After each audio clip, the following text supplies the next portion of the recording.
తాజాగా గర్ల్ షెఫాలి మరణం వెనుక మిస్టరీ ఇంకా వీడలేదు.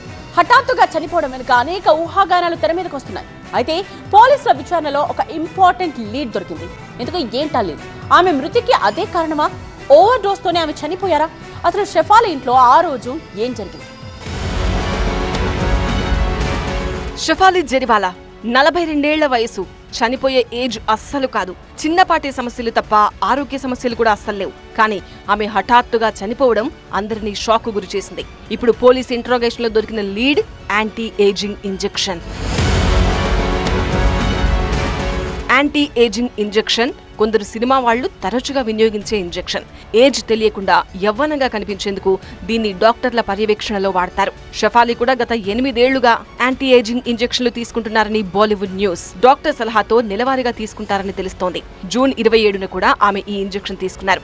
అయితే ఆ రోజు ఆమె ఉపవాస దీక్షలో ఉన్నారు. ఈ ఇంజెక్షన్ తీసుకున్న కొద్దిసేపటికే ఆమెకు ఒళ్ళు వణకడం, తర్వాత స్పృహ కోల్పోయారని తెలుస్తోంది. వెంటనే ఆమె భర్త పరాగ్ త్యాగి ముంబైలోని బెల్లెవ్యూ మల్టీ స్పెషాలిటీ హాస్పిటల్ కు తీసుకువెళ్లగా అప్పటికే ఆమె చనిపోయింది. విచారణలో భాగంగా షెఫాలి ఇంట్లో anti aging injection vials, vitamin సప్లిమెంట్లు, గ్యాస్ట్రిక్ మాత్రలు దొరికాయి. ఆమె ఉపవాసంతో ఉన్న టైంలో ఇంజెక్షన్ తీసుకోవడం వల్ల రక్తపోటు ఒక్కసారిగా పడిపోయి గుండెపోటు వచ్చుంటుందని వైద్య నిపుణులు అనుమానిస్తున్నారు. యాంటీ ఏజింగ్ ఇంజెక్షన్లు సాధారణంగా చర్మాన్ని యవ్వనంగా ఉంచడానికి ఉపయోగిస్తారు. చర్మం రంగును మెరుగుపరుచుకోవడం కోసం, ముడతలను తగ్గించుకోవడం కోసం కొందరు వీటిని తరచూ తీసుకుంటూ ఉంటారు. అయితే ఈ ఇంజెక్షన్లు గుండె సమస్యలు, ఎపిలెప్సీ వంటి ఆరోగ్య సమస్యలను తెచ్చిపెడుతుందని వైద్య నిపుణులు హెచ్చరిస్తున్నారు. షెఫాలి జెరివాలా కేసులో కూడా ఇదే జరిగి ఉండొచ్చని అనుమానిస్తున్నారు.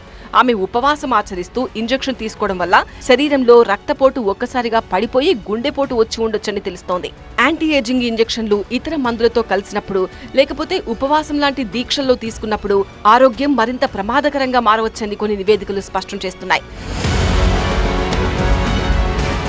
షెఫాలి ఇంట్లో స్వాధీనం చేసుకున్న మందుల్లో యాంటీ ఏజింగ్ వైల్స్ తో పాటు విటమిన్, గ్యాస్ట్రిక్ మాత్రలు దొరికాయి.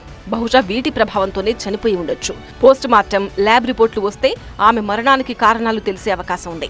మామూలుగా చాలా దేశాల్లో ఈ ఇంజెక్షన్లు కఠినమైన నియమాల కింద లభిస్తాయి.